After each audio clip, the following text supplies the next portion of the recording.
Shalom, shalom, Sister Abigail. Get a mic check real quick. Shalom, shalom. All right, one more time, Queen. Shalom. Oh, coming through loud and clear. Beautiful. Wonderful. We're going to go back on mute.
Shalom and welcome to night 2 of the Nation of Yahweh's Feast of Weeks.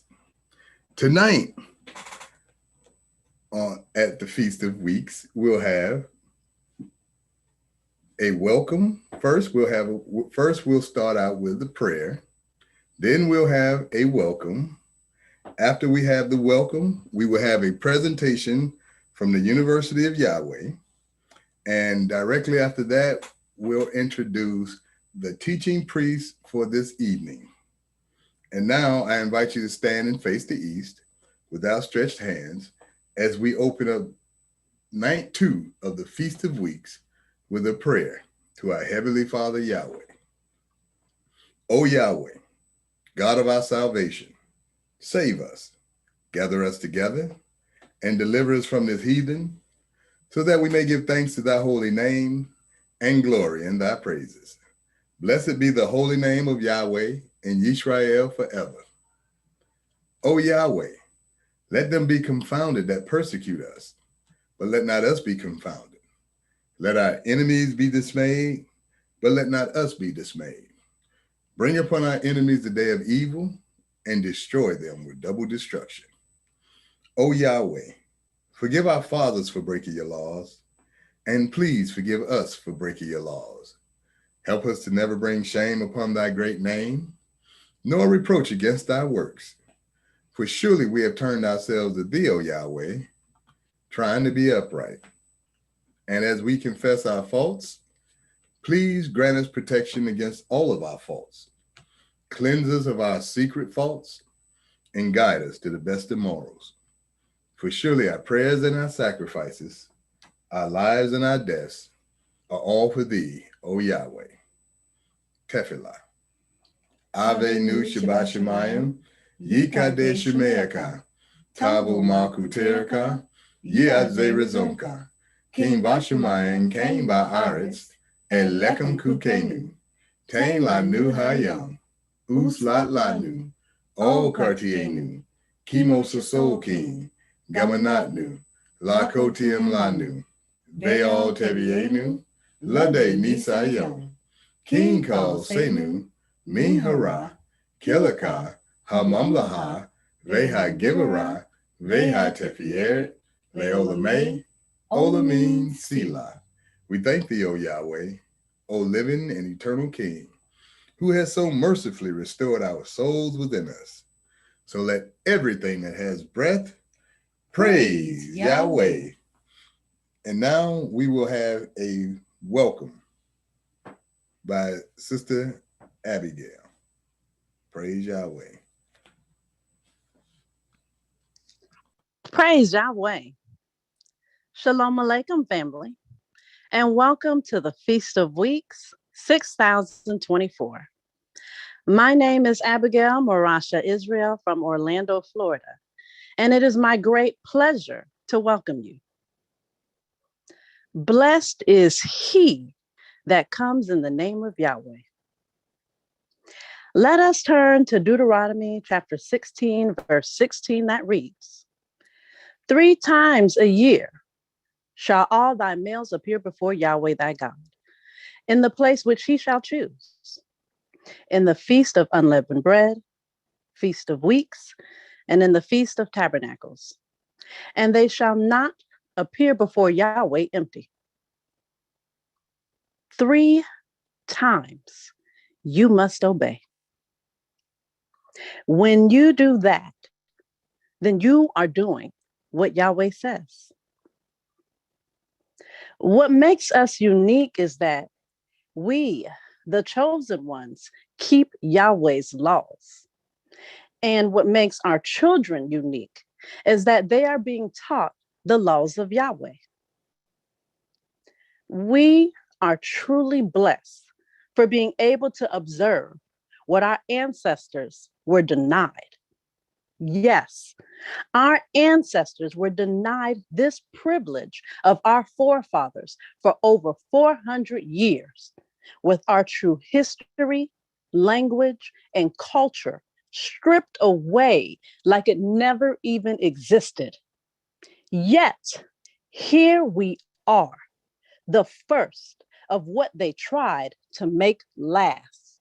Praise Yahweh. Yahweh returned as the Son in human form, giving us the ability to withstand his presence in order to receive his knowledge that would restore us to what we are. Now that is love in the purest of form. That is what love looks like. Praise Yahweh.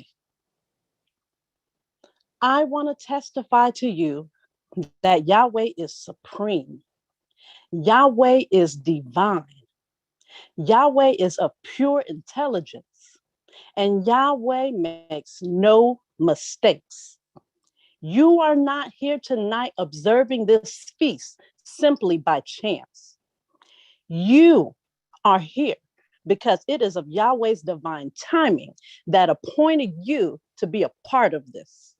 Yahweh chose you. And for this I say, praise Yahweh and welcome, welcome, welcome to where you were meant to be. Shalom. And now time for a special presentation from our youth.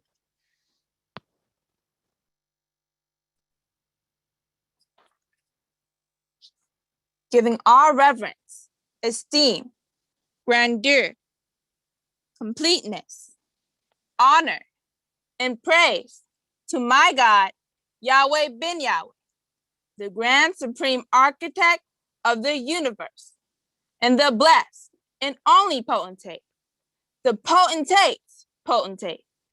Praise Yahweh ben Yahweh. I am Maya Bari Yisrael Bath Yahweh, and I am 16 years old. I would like to share my Feast of Weeks poem with you. And I pray that you not only enjoy it, but that you are touched in a way that inspires you to continue to study and take on the knowledge and attributes of your holy Hebrew name. It's Feast of Weeks occurring right on time. It's Feast of Weeks and time for me to shine. Feast of Weeks is known by different titles. I must study each, for this is vital. Allow me to start with the ancient Greek Pentecost. This helps me to feel assured and stand firm that all is not lost. Pentecost, meaning 50th or 50th day, pronounced in Greek Pentecoste, and occurring precisely 50 days after Passover in this Gregorian month of May. 50 is 1/2 of 100. 100 is one of the attributes of my name. 50 is 5 times infinity, and 100 is 10 times the same.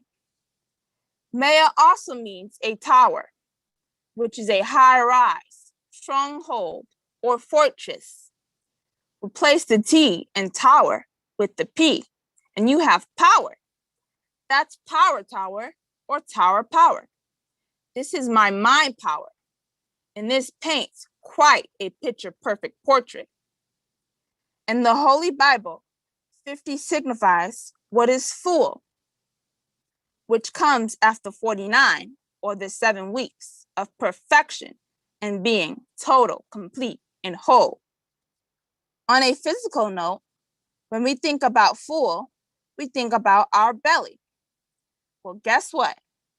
Maya also means belly, stomach, and abdomen, but not in the fleshy sense or sense of carnality. Maya specifies the intestines, sympathy, uterus, bowels, and womb. Now, I can't wait to get into spiritualizing these. This just makes my mind spring forth with bloom. Feast of Weeks, also known as Feast of Harvest, is a time for us to renew our minds and purge it from sin.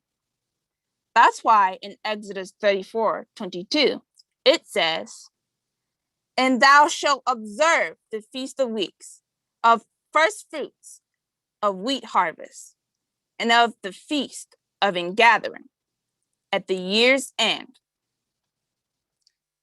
This reveals the other titles, another of which is Feast of the First Fruits. This is talking about you and me, clones from the divine mind of Yahweh ben Yahweh, his perfect substitutes. The last title I want to mention is Feast of Ingathering, which means eschatological, which is quite the flattering. Eschatological is quite logical. It means the end of this world.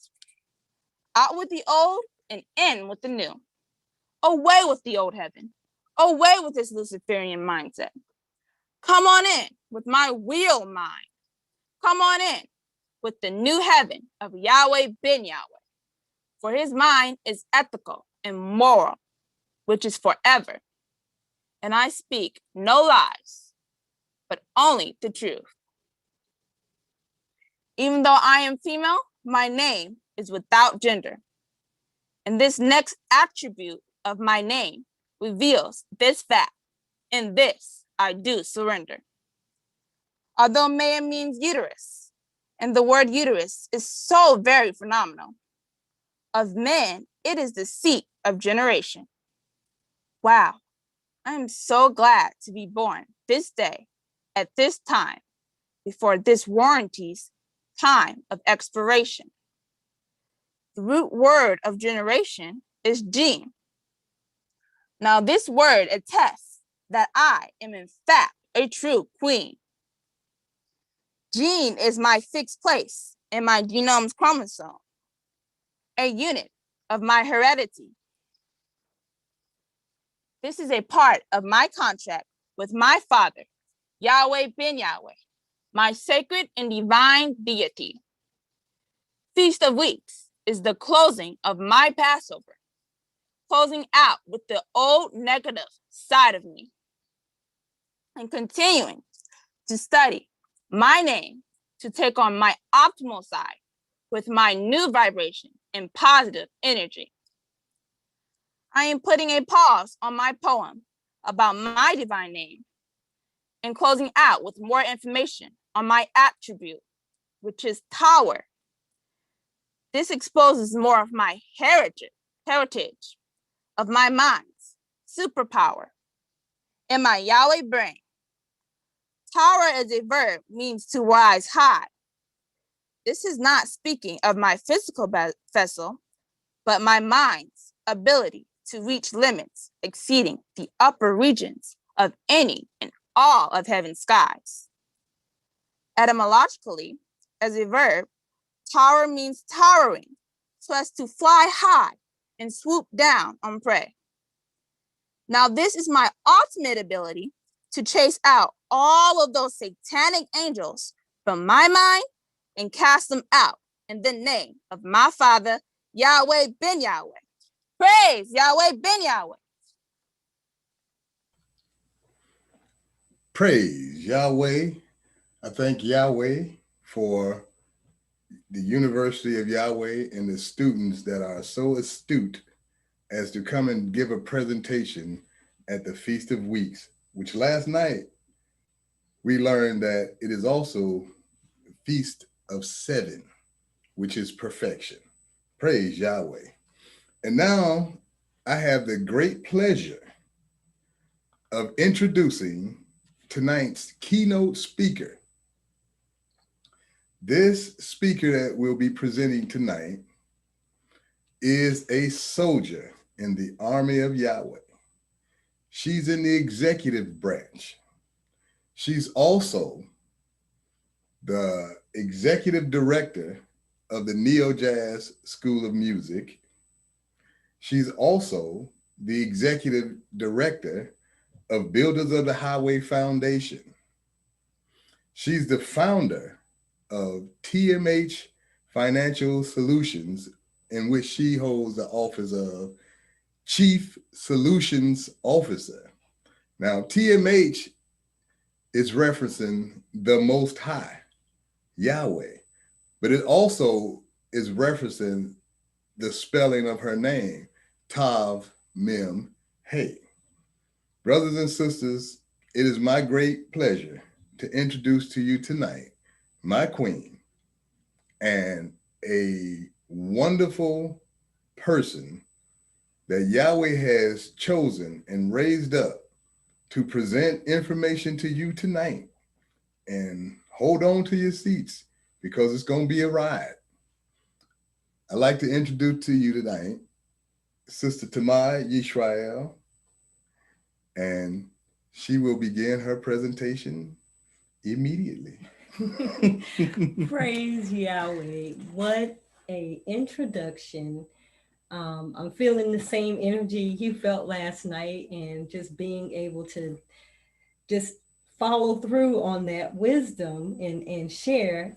I feel the challenge. So praise Yahweh. I am so grateful for that introduction. I'm even more grateful to be in place and space to share in the divine mind of the most honorable Yahweh ben Yahweh. With that, I want to give all honor, all glory, and all praises to our Father Yahweh and to his most esteemed and righteous Son, Yahweh ben Yahweh. I'm really and truly grateful for his resurrection power, which has allowed me to be present with you here tonight. So with that being said, we are on a journey. I am so also grateful for the understanding that we received on Yahweh from Yahweh's son, Brother Lou, last night regarding the Feast of Weeks and how it has set the tone for our conversation this evening, having a clear understanding that this is the Feast of Seven and that the law of the Feast of Weeks requires you to be rich. And riches includes much more than just the fiat currency that one may be accustomed to. Rich means being rich with the creativity of your hands, with your mind, and in Yahweh, being creative in Yahweh.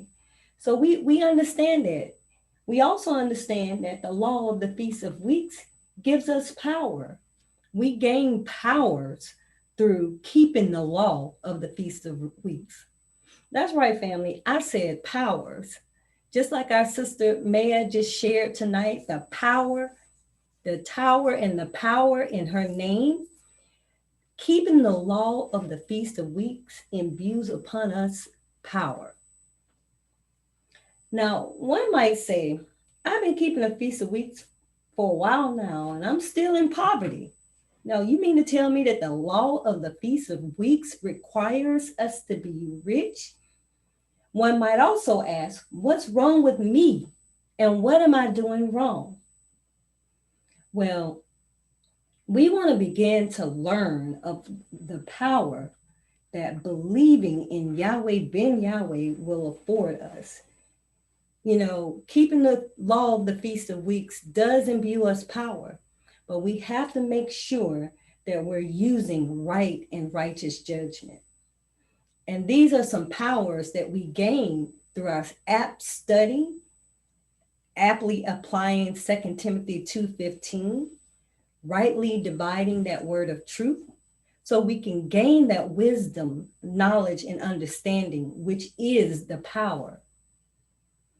So as usual, I always have a little rundown of how I plan on approaching this wisdom in the study. And I'll just say that Yahweh has really taken me on a journey in this study, and I'm glad to have all of you here with me this evening to go on this journey together. You know, this is the power. When we can impart knowledge and share wisdom and grow collectively, we begin to realize and manifest our power. So in our conversation tonight, we want to understand the importance of having right judgment. We also want to understand judgment concerning believers versus non-believers. And believe it or not, speaking of believers, that there is an art of judging and the art of judgment and making decisions. So we want to dive off into that as well. And then critically, we have to put right judgment into actions. Now, as normal, none of this stuff, none of this information is information that I made up myself. This is information that is given to us by the most honorable Yahweh ben Yahweh in how to overcome the world. As stated before, we are on a journey, and our journey is to overcome this world, overcome the rulers of wickedness and the rulers of darkness. So tonight, I'm going to share in part with you a chapter from How to Overcome the World, which is Make the Right Judgment. And again, I'll be reading this in part, and I encourage everyone, if you don't already have the book, How to Overcome the World, please get your copy. Visit thenationofyahweh.com to get your copy of this book and many other critical tools. But this reading tonight is going to come from page 232. So if you have your books, you're welcome to follow along, page 232. And it begins, make the right judgment. If you make the right judgment and believe in Yahweh ben Yahweh, you are baptized in the knowledge of Yahweh ben Yahweh. You shall be saved. But he that makes the wrong judgment and believes not shall be damned. Mark chapter 16, verse 16. This scripture reveals how important it is to become a righteous judge. Do you repent at the preaching of Yahweh ben Yahweh? Matthew chapter 12, verses 41 and 42. Do you accept the Son of Man, Yahweh ben Yahweh, to be a sign to this generation? Are you willing to come from the utmost parts of the earth to hear the wisdom of Yahweh ben Yahweh? Luke chapter 11, verses 29 through 32. Do you believe that Yahweh is the only true God and that he is a rewarder of them that diligently seek him? Being warned of Yahweh of things not seen as yet, do you condemn the world and move with fear and faith in preparing for your salvation? Hebrews chapter 11, verses 6 and 7. Do you know that the judgment of those who choose to live ungodly? Do you know the judgment of those who choose to live ungodly? 2 Peter chapter 2, verse 6. When you decide you want to overcome the world, you must consider legal matters concerning believers. Dare any of you, having a matter against another, go to the law before the unjust and not before the saints? Do you not know that the saints of Yahweh shall judge the world? And if the world shall be judged by you, are you worthy to judge the smallest matters? Know you not that we shall judge angels? How much more things that pertain to this life? Then if you have judgments of things pertaining to this life, set them to judge who are at least esteemed in the nation of Yahweh. I speak to your shame. It is so that there is not a wise man among you, no, not one that shall be able to judge between his brethren. But brother, go to the law with brother, and that before the unbelievers. Now, therefore, there is utterly a fault among you, because you go to the law one with another. Why do you not rather take wrong? Why do you not rather suffer yourselves to be defrauded? No, you do wrong and defraud that your brethren. Know you not the unrighteous shall not inherit the kingdom of Yahweh? 1 Corinthians chapter 6, verses 1 through 9. Do you have faith in Yahweh ben Yahweh? When it comes to the act of judging, do you reason of righteousness and temperance? Are you able to make a holy and divine judgment? Are you able to make a sincere, true, and honest judgment? Are you able to make a profound, unfrivolous judgment? Do you know the judgment of Yahweh concerning those that are filled with all unrighteousness, wickedness, envy, and deceit? Have you been a backbiter, inventor of evil things, whisperer, and covenant breaker? Have you had pleasure in those who do such things? Have you ever judged such actions of people? Therefore, you are inexcusable, O man, whosoever you are that judges others. For wherein you judge another, you condemn yourself. For you that judge do the same things. And do you think, O man, that judges them which do such things and do the same, that you shall escape the judgment of Yahweh? Romans chapter 2, verses 1 through 3. You shall be sentenced to punishment, damnation, and condemnation. Again, I remind you, judge not that you be not judged. For with what judgment you judge, you shall be judged, and with what measure you mete, it shall be measured to you again. Matthew chapter 7, verses 1 and 2. Woe unto you, hypocrites! For you shut up the kingdom of heaven against men. For neither you go in yourselves, neither suffer ye them that are entering to go in. Woe unto you, hypocrites!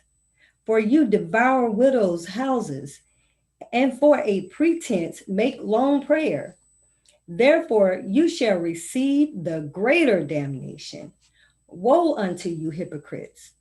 For you compass sea and land to make a proselyte. And when he is made, you make him twofold more the child of hell than yourselves. Matthew chapter 23, verses 13 through 15. Do you not fear Yahweh, seeing you are in the same condemnation? Luke chapter 23, verse 40. Are you guilty of causing slander to be reported? Do you say, let us do evil that good may come? If so, your damnation is just. Romans chapter 3, verse 8. Will you continue to do evil? Will you then not be afraid of the power of Yahweh? Let every soul be subject to the highest power, for there is no power but of Yahweh. Those who resist the ordinance of Yahweh shall receive to themselves damnation. Romans chapter 13, verses 1 through 2. This is the last part I'm going to read, and then we'll move into the conversation for this evening. You are being given many issues to judge. You're being given many issues to judge the decisions you arrive at. Are your decisions based on right judgment? And in reading this chapter, family, that's the thing that I left situated with. Are my decisions based on right judgment? And it's so much more in this chapter. And it's all, it's all going to lead you into the place and the space that Yahweh has chosen for you at this point. But I want you to go along with me for the study that I embarked upon in this. And one of the things that, like I said, I was situated with was, are my decisions based on right judgment? And what are the powers that Yahweh ben Yahweh gives us? What is the power that Yahweh ben Yahweh gives us? So in reading this chapter, I came to an understanding that there are a bunch of things that we've been making decisions on, but whose understanding, what knowledge base have we been using to make these decisions? And that goes back to that question that I asked earlier. I've been keeping the feast of weeks for all this time, and I'm still in poverty. What's wrong with me? What am I doing wrong? Well, it's apparent that we need to begin to deploy making righteous judgments. And until we take on the mind of Yahweh, the most honorable Yahweh ben Yahweh, we take on the power that Yahweh ben Yahweh gives us, then we haven't really been able to move ourselves from poverty to riches. So in our discussion, I want to ask, what is the power that Yahweh ben Yahweh gives us? Well, let's first turn to John chapter 1, verse 12. Again, let's go to John chapter 1, verse 12. And it reads, "But as many as received him, to them gave he power to become sons of Yahweh, even to them that believe on his name." So if we seek the life that Yahweh ben Yahweh gave us, we seek the life that Yahweh ben Yahweh actually affords us, that Yahweh ben Yahweh affords us, then seeking the life means we seek to become sons and daughters of Yahweh. With that, we have to actually receive Yahweh ben Yahweh. Another thing I want to point out is Yahweh actually imbued power throughout our history. So we keep coming to this subject of power, and it's important that we take on like the reality of what it means to have power, because we can talk about the things that happen in our community, the things that are happening in our communities, and we feel and are powerless to make those changes. We have been powerless to feed the hungry in our community. We've been powerless to supply the basic utilities, the basic needs to the entirety of our community, because someone else is in control of those things. We continue to support that system that allows that control, that power to remain in place. But I tell you, family, in this teaching and in this learning, now is the judgment of this world. And in order for us to be aligned and rooted properly, we need to gain power. We need to receive the power that Yahweh ben Yahweh imbued upon us. Now, throughout history, we can read about how Yahweh gave power to his stewards. If you look back to Exodus chapter 4, Yahweh imbued Moses with power. And also, Yahweh wanted to make sure that everybody knew that he imbued Moses with power. You know, he gave him evidence of his power to have the discussion with the children of Israel so that he can actually lead them into their salvation.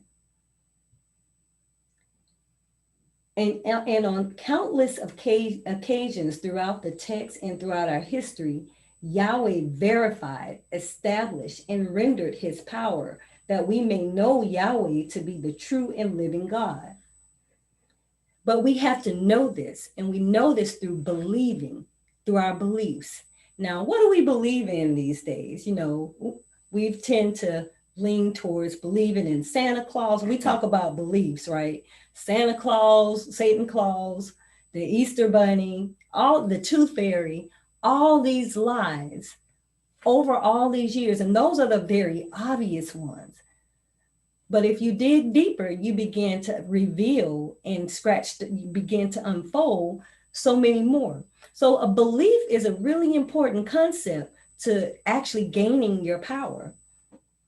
Believe, the word believe, if we go to its etymology, it, according to the Strong's Exhaustive Concordance, under code number H539, believe is Aman, Aleph Mem Nun Sophie, and it means to support, confirm, be faithful. So we have to be faithful to who? We have to support who? And what are we confirming? So belief is a very critical thing, because over the years, when we believed in Santa Claus, we spent thousands of dollars giving support to all these industries that continue to leave your communities in poverty. And we ask, how come we're not able to move from poverty to riches? Well, it seems to me that what we tend to believe in and what we support financially is a root cause of our lack of power. And so, what we need to begin to do is believe in the one that is here to give us power.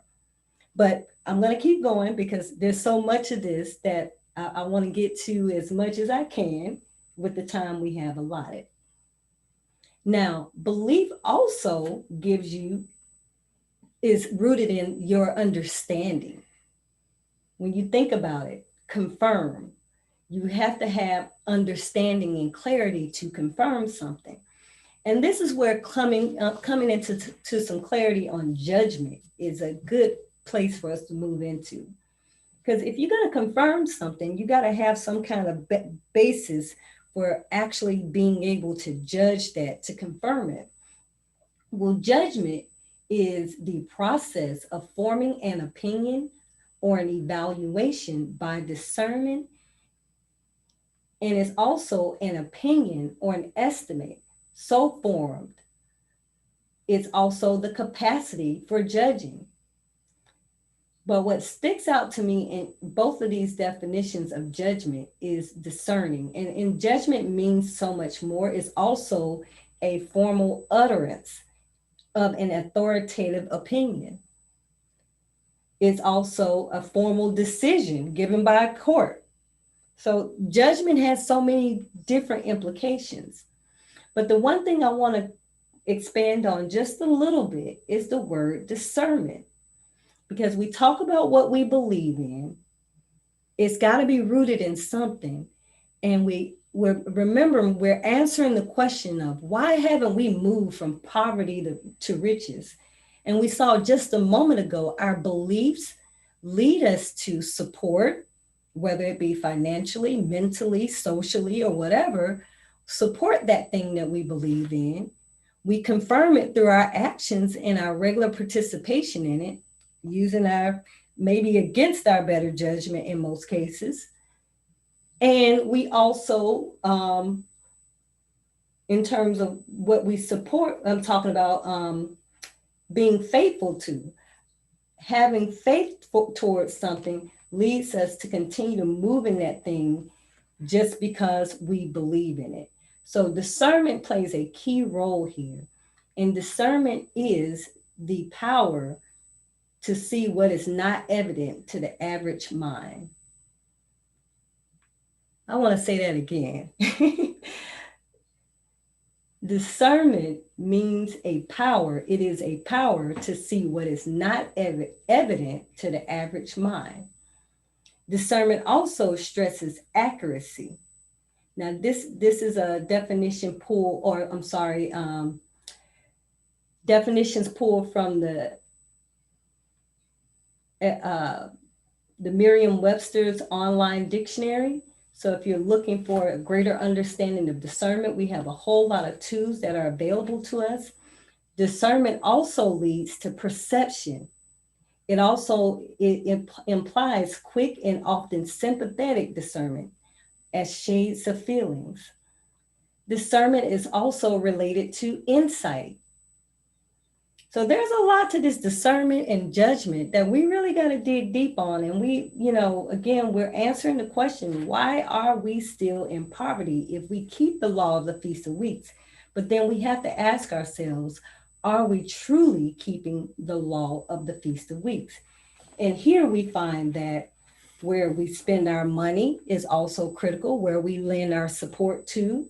What systems are we faithful to? We faithfully go to work. We faithfully drive a certain way. We faithfully move about our regular day-to-day in adherence to someone's rules, someone's system of governance. And so the law of the Feast of Weeks, if we keep into regular practice of the law of Feast of Weeks, we must demonstrate a faithful action towards that. And having good judgment on our day-to-day is a critical piece. Now, we learned in our lesson last night that the Feast of Weeks is related to making an offering, but we have to be able to plant a seed at an appointed time to yield a bounty. And this we plant a seed at the time of the new year and Passover and Feast of Unleavened Bread. And then exactly 7 weeks later, we're able to yield a bounty of our hands, the fruits of our harvest. So what we actually commit to support every day for that 7-week period is an indicator of what we're going to yield within that 7-week period at the end of that period. So what you do, what kind of judgment you use between Passover and Feast of Weeks will determine what kind of bounty you'll yield. So there's some connections to all of this, and we just really want to begin to tie the knot here. I want to move on to the second thing that we wanted to dive into was to understand the importance of having right judgment. And in tonight's reading from How to Overcome the World, Yahweh Ben Yahweh said, if you make the right judgment and believe in Yahweh Ben Yahweh, and that was a step first. You had to make a judgment, have clear enough discernment to believe. That means to support, be faithful to, and continue to actually work and operate in Yahweh Ben Yahweh. He says, if you make the right judgment and believe in Yahweh Ben Yahweh, and you are baptized in the knowledge of Yahweh Ben Yahweh, you shall be saved. But he that make the wrong judgment and believes not shall be damned. Now this comes from Mark chapter 16, verse 16, and it actually does reveal how important it is to become a righteous judge. We want to learn a little bit more about judgment soon, but I want to talk briefly about a critical and necessary element here. We should understand that to be baptized or to be baptized in the knowledge of Yahweh Ben Yahweh is a very special thing. And this is beyond the thing that we believed in baptisms from a Christian perspective. We think about being dunked in a pool of water and the preacher and the choir, and some have very different rituals around the baptism. But I want us to dive a little bit deeper, just as we were launched in our nightly classes for the Feast of Weeks. This is a deep journey we're going on. So we want to find out what being baptized actually means. Now, again, this is coming from the Merriam-Webster's online dictionary. And we want to look at this from the compound, complex word that it is. Because you may think that baptize is one word, but when you really look at it, it is 3 entire different words: be, apt, and ized, baptize. So be, when you take the word be and you look it up, be is to have an objective existence. Again, that's to have an objective existence, have reality or actuality. Now, objective existence, we'll go just kind of define that a little bit so we're clear on what we mean. Objective means expressing or dealing with facts or conditions as perceived without distortion by personal feelings, prejudices, or interpretation. So objective means expressing or dealing with facts or conditions as perceived without distortion by personal feelings, prejudices, or interpretations. Now that's a part of be. Be is to have an objective existence. Now we're going somewhere with this, so hang on, we almost there. Exist means being, to have life or animation.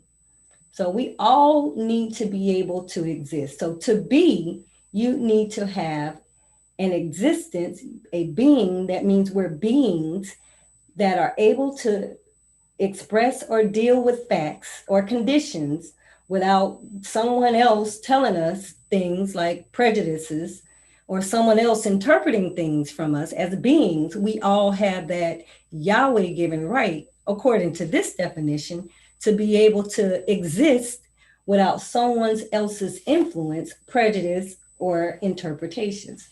So we're going to move on into this. This is just part of how we need to dig deeper.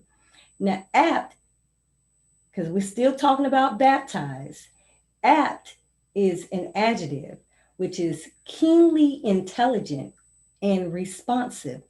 Now, it's really critical that we know that apt is an adjective, because the third word in this formula has a actual activation of one of these words, and it activates the adjective, right?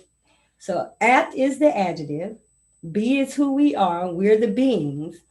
But eyes, I-Z-E, which is the third word in baptize, is a verb forming element denoting the doing of the noun or adjective. So meaning that eyes activates it. Eyes is making it active and formed. So it is not a latent thing. It's not just sitting there waiting on something to happen. When you eyes something, you put it into action. So baptized is a being who has objective has objective existence, meaning they have the ability to express or deal with facts or conditions as perceived without distortion by personal feelings, prejudices, or interpretation. So we have to have some clear understanding here, because we've been deceived by someone else. We just talked about a few minutes ago how someone else has made us believe in things, has given us these false things like Christmas and Easter and all these other different holidays. And that's just the tip of the iceberg. They even give us fake food to believe in. And we believe in it because we go and buy it and we eat it, giving them their support, giving them our support. So again, being baptized is not about you being dunked into a pool of water. It is about a keenly intelligent and responsive being that actively deal with facts or conditions as perceived by the mind of Yahweh. No interpretation. Well, if you believe, like I believe, that Yahweh is the creator of all things, why wouldn't you take the judgment of the creator of something? I mean, if you go and you buy a new car and it comes with an instruction manual and you've never driven that car before, I'm pretty sure you want to read the instructions to learn how to do it. Well, Yahweh ben Yahweh is the creator, and he gave us a process, his laws, statute, judgments, and commandments for us to be our existence. This information, we have to be keenly and intelligently responsive to the information that Yahweh has given us so that we can actually exist without distortion, without prejudice, or someone else's interpretations.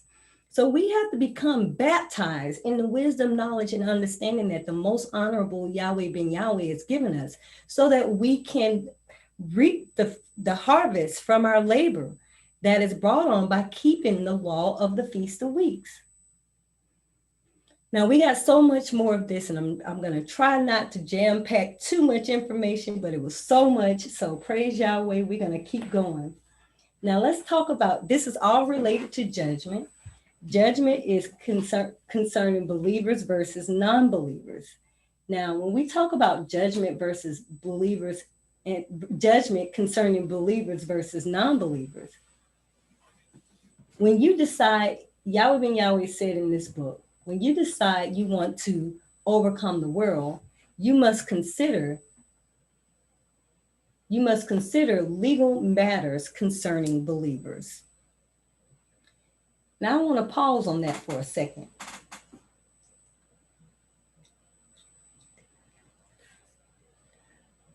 we must decide or consider legal matters concerning non-believers.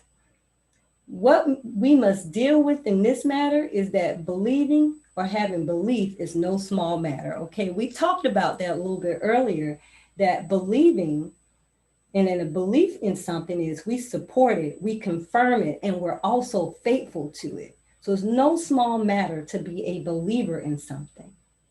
But it's also no small matter to be a non-believer in Yahweh. Okay, let's just talk about that for a second. Let's go to a couple of scriptures here. Let's turn to Malachi chapter 3, verses 18, because we shouldn't be going to the non-believers to set judgment between brothers. Yahweh said in this chapter that we must not go to the non-believers because they don't have our best interest in mind. So again, let's go to Malachi chapter 3, verse 18. Then shall ye return and discern between the righteous and the wicked, between him that serveth Yahweh and him that serveth not. So Yahweh wants us to have some discernment between who is actually using the mind of Yahweh and who is actually believing in Yahweh. If you go into others who don't support Yahweh, who aren't faithful in Yahweh, and have not confirmed Yahweh to be their God, who are they to give you judgment between your brethren? Let's also turn to Habakkuk chapter 1, verse 4. That's Habakkuk chapter 1, verse 4. And it reads, therefore the law, which is the law of man, the law is slack, and judgment doth never go forth. For the wicked doth compass about the righteous, therefore wrong judgment proceedeth. So their law is slack. It is one law for them and one law for us. And we see in the news for countless of times and occasions that when the police is involved with matters concerning Black and brown people, we see what happens. There's a trend. There's a thing that we have seen that they kill, they murder. And so we're not advocating against the police. That's not our role here. Our role here is to have and deploy righteous judgment, having clarity and understanding and discernment to be able to judge the small matters. And in the reading of this chapter, Yahweh ben Yahweh said that we have to be able to come up into righteous judgment. And there's so many more scriptures on how the wicked and the righteous should not be working between each other and giving judgment. We should not, those of us who are righteous, should not seek out righteous judgment from the wicked, for they don't have the capacity. Let us also turn to Malachi chapter 3, verse 18. Oh, we just did that, but I want to go back into that. Then shall ye return and discern between the righteous and the wicked, between him that serveth Yahweh and him that serveth not. So again, if he's not serving Yahweh, how can he actually help you make righteous decisions? Why do we send ourselves before the enemy of Yahweh to be judged? Now, the art of judgment and decision making is a skill, is a talent. And one of the things that we have to make sure that we are deploying in this case, as we saw before, is believing. The first point in the matter is believing that Yahweh ben Yahweh, believing on the divine mind of Yahweh. Now, Yahweh, the creator of all things, gives us clarity and understanding on how to operate in these matters. But yet we continue to go to others outside the law of Yahweh to get judgment, to get understanding and clarity, when we need to take on the mind of Yahweh. And this is our tool in how we're able to actually execute righteous judgment. Another piece to that is how we make turmoil in our own families, in our lives, in our communities. Yahweh ben Yahweh in this chapter asks a series of questions. When it comes to the act of judging, do you reason of righteousness and temperance? Are you guilty of causing slander to be reported? Do you say, let us do evil that good may come? See, these are places and spaces that we have to use the discernment, the understanding, the clarity, and the mind of Yahweh.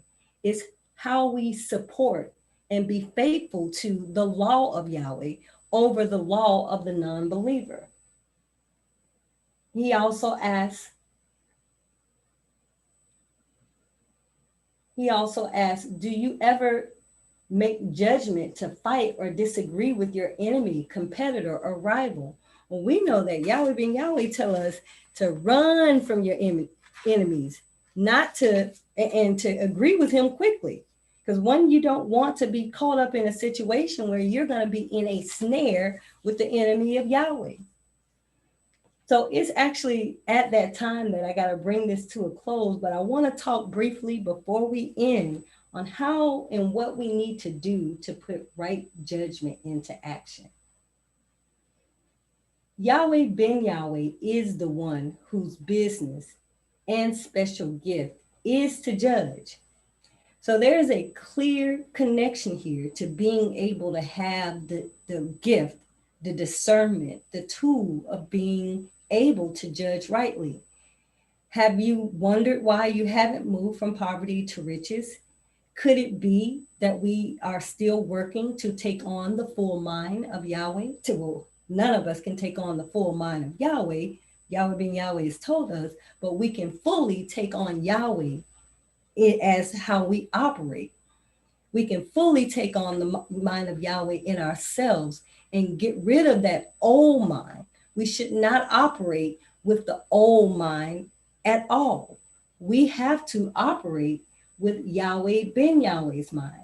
He's the one that has the special gift.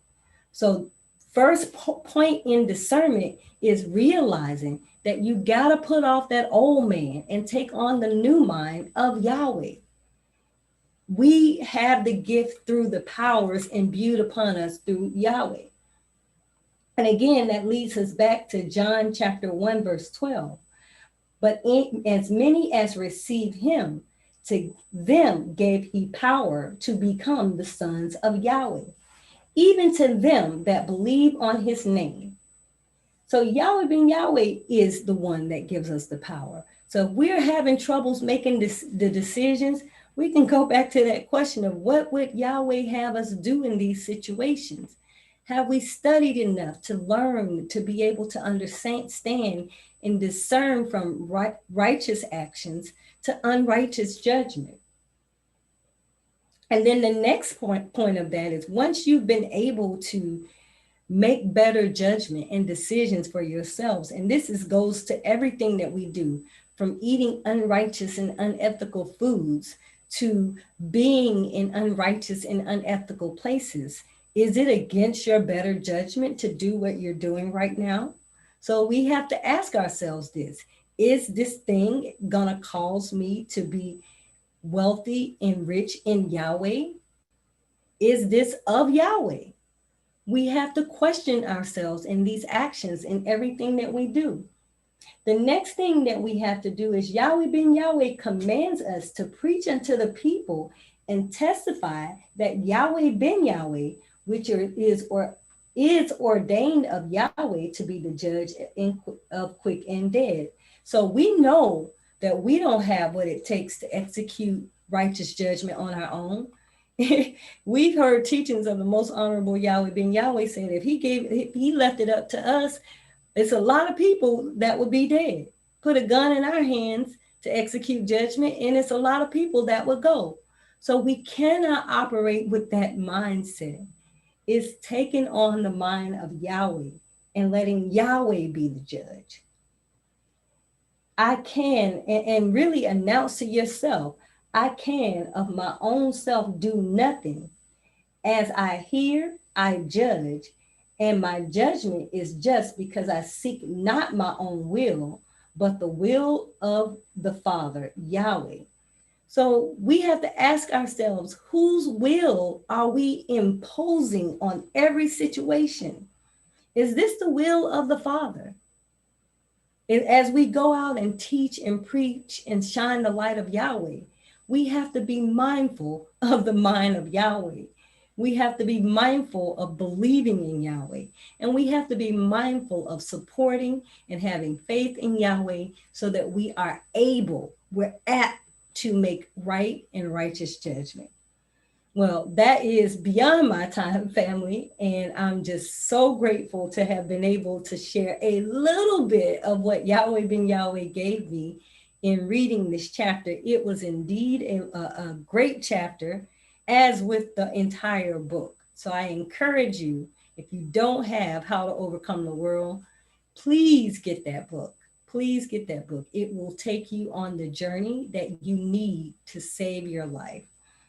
Speaking of saving our lives, it is now that time in our presentation that I'd like to introduce to you the one that saved my life, the one whose mind that I have chosen to take on to be all that I need for right and righteous judgment. It is not my will, but the will of the Father, Yahweh Ben Yahweh. And that being said, family, I'd like to introduce you to the most honorable Yahweh Ben Yahweh and his teachings for this evening. Praise Yahweh.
Now you should be shown off rich by Feast of Weeks. Between Passover, the time you exit,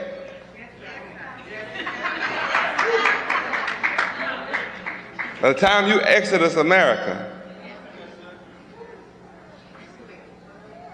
you should leave sowing your seeds. That's how you get out of America, is sowing Yahweh's seeds. That's the only way you can exit.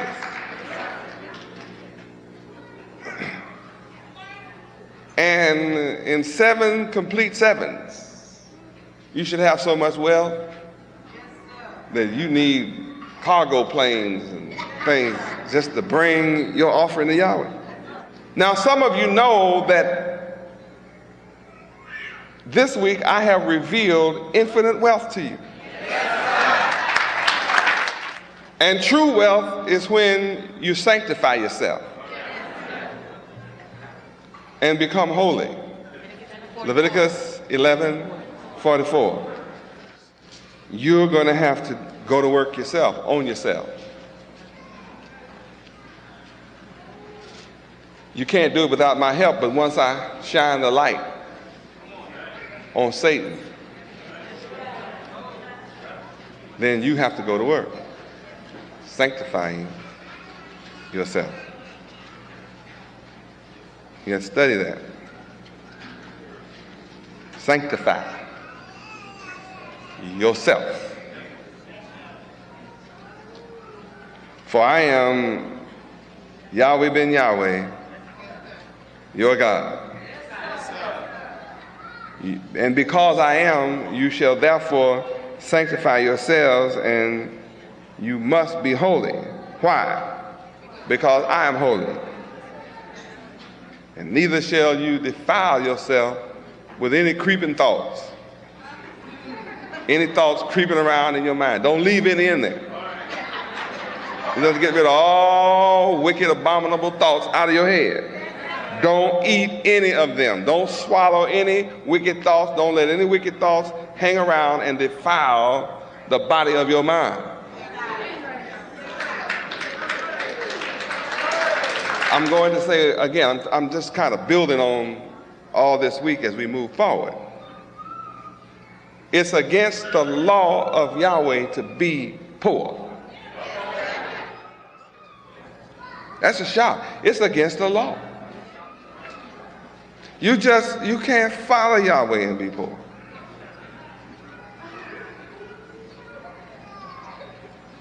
I know all about your poverty, and you can't. It's against the law of Yahweh to be in poverty. It's an insult. It's an insult to Yahweh for you to claim to be his child. He owns everything, and you claim poverty. Now, see, you're supposed to remember the Feast of Weeks forever. So I said, and the law of the Feast of Weeks tells you that it's against the law of Yahweh to be in poverty. That's against the law. Yeah, see, and I have some little fellas rejoicing over being rich. They already dancing. They hear it's against the law to be in poverty, and they jump up and dance. I mean, it's a blessing to find out it's against the law of your God. It's not against the law of this country. The laws of this country are designed to make you poor. They tax every dime you get. Praise God. We found out this week that our enemies tricked us into thinking we have take-home pay. So inadvertently, we learned today the only pay you ever going to be able to take home is what you bring to Yahweh out of America. Praise Yahweh, because your enemy is taxing every dime you hold.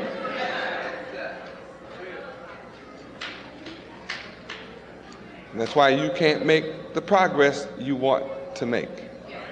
How can you make progress when someone is taxing away everything you got your hands on? And you're unconscious about it. What a deception to live under. Thinking you have something and you have nothing without your God. All that you have is in your God, Yahweh. You don't have anything. You cannot have anything. And what's even more amazing is your enemies who tax away all that you have you loving them for doing it.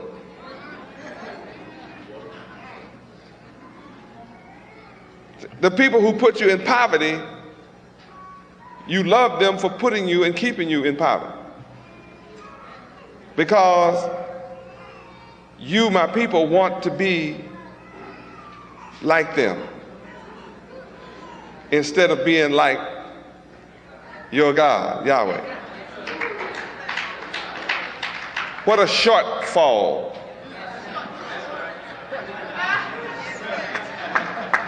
Remember that word? What a shortfall. I'm saying you need to refocus your mind from those who put you in poverty to the man whose law it is to bless you to be rich without sorrow. Just refocus, that's all. Satan can't hold you against your will when you become aware of him. Your whole problem is seeing him. Now once I reveal Satan, then nothing can prevent you from allowing me to enter into your mind. You'll invite me in. Praise God. And when I'm invited into your home, your house, I set my law in motion there. And my law requires you to be rich. It's just impossible to be poor. I mean, imagine that. You're working and suffering all your life trying to just get by. I mean, you have been reduced to such a poverty state that you're settled for getting by.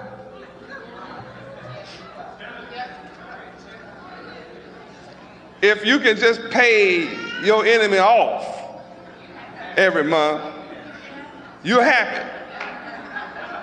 You don't pay yourself nothing. If I could just keep him paid. I mean, you know, it's a subtle devil that can put you in a frame of mind where you live to pay him off all your life.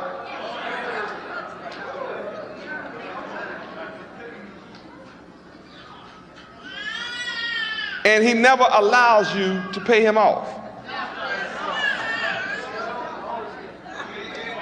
His laws, your enemy's laws, are designed to always take from you. He taxed you all your life. You save up $100,000, leave it to your kid. He takes half of it and call it gift tax. He takes the other half, call it inheritance tax. Leave your kid with nothing as it's in the probate.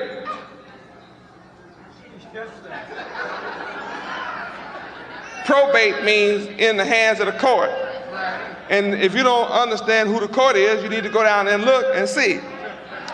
There's a fella sitting up there with a black robe on, took all your black money, and calls himself the court.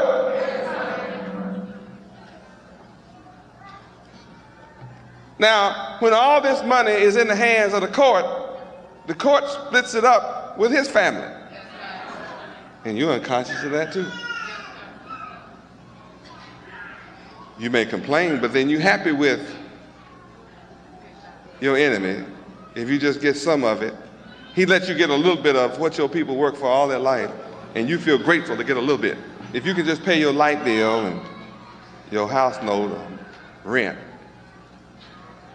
huh? Put a little food on your table and buy shoes once a year. Huh? And take a trip every now and then. And all of it's designed to give it back to him. Every bit of it. I said everything you do, he has designed to take it from you until you're in poverty out on the street. Then he tells you, you own your own. You can make it in America. It's free enterprise. Land of opportunity. Everybody has an opportunity to be poor in America. Everybody has an opportunity to live in poverty in America. Everybody has an opportunity to be ignorant in America.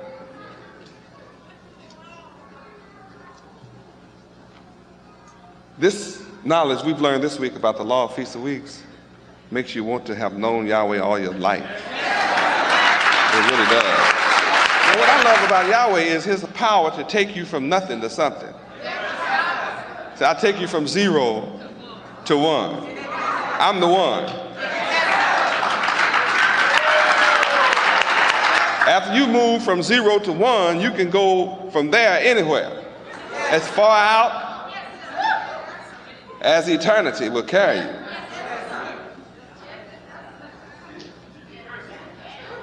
Your problem is getting from 0 to 1. That's all. Your enemy's program is designed to keep you from getting to the 1. There's only one name whereby you can be saved. So they don't care what name you learn if they just keep you from learning the 1. And the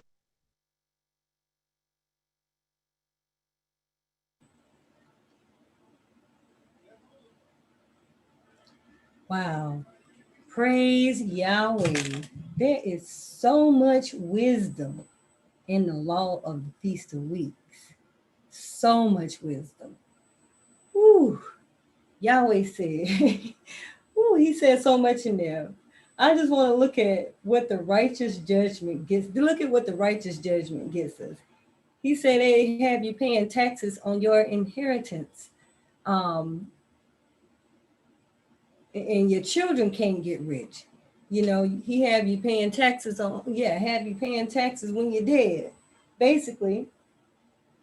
And it brings me to mind that we really got to take on what it means to have righteous judgment, because all those conditions that are described, that he just described, are a result of us learning, eating from the mind of the wicked.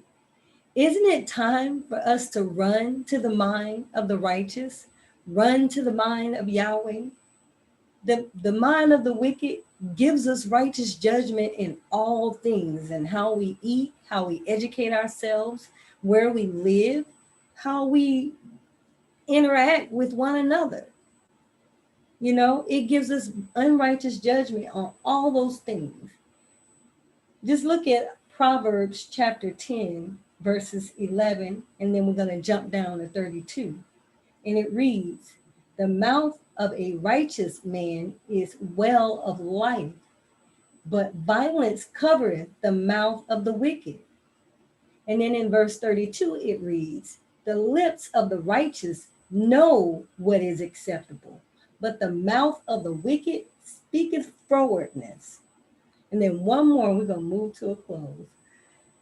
Proverbs chapter 12, verse 5 reads, the thoughts of the righteous are right, but the counsel of the wicked are deceit. Yahweh just told us this. Do you know and accept now is the judgment of this world? And now shall the prince of this world be cast out? This is what Yahweh is telling us. And we got to begin to take on, we have to take on the mind of Yahweh. It is about us being keenly intelligent and responsive beings that actively deal with facts and conditions as perceived by the mind of Yahweh. We have only scratched the surface on having righteous judgment. Well, praise Yahweh, family. This concludes tonight's class for our Feast of Weeks Solar Year 6024. Please join us tomorrow night at the same time, 7 p.m. Central, 8 p.m. Eastern, right here on the Unfolding Light Zoom conference line and live on YouTube. Now, tomorrow night, we have a treat in store for you. This brother is gonna bring it. So I hope you have your bootstraps tight tomorrow night, because you're gonna need them. Because we're going to be dealing with a brother who is the author of How to Study Your Name, How to Study the Bible, and How to Study the Bible 2.0. Brother Kezion Menashe Ben Yahweh will be on our conference line tomorrow night, so don't be late. Also, do remember to pay Yahweh and yourself first, and don't touch it, as instructed by the most honorable Yahweh Ben Yahweh. You can send your tithes, donations, and offerings to the Nation of Yahweh at P.O. Box 555-115, Orlando, Florida, 32855. Or you can visit us online at the Nation of Yahweh, that's the Nation of YHWH.com. And be blessed continually, according to Malachi chapter 3, verse 10. And now I want to invite you to close out in a prayer to our Heavenly Father, the Lord's Prayer in Hebrew. Tefillah. Avenu Shabbat Shemayim, Yikadesh Shemeaka, Tavo Malkuteaka, Yiazer Rezonka, King Vashemayim Kain Ba'aretz, Elekem Kukenu, Tain Lanu Hayom, Uslat Lanu, All Kartienu, Kimo Sasokin, Gamanatnu, Lakotiem Lanu, Veal Tevienu, Lade Nisayom, King Senu, Minhara, Kilika, Hamamlaha, Veha Gibera, Veha Tefieret, Leolameh, Olamim, Selah. We thank thee, O Yahweh, O living and eternal King, who has so mercifully restored our souls upon us. So let everything that has breath praise Yahweh. And family, we will be speaking with you again on tomorrow night. Praise Yahweh. Shalom, shalom.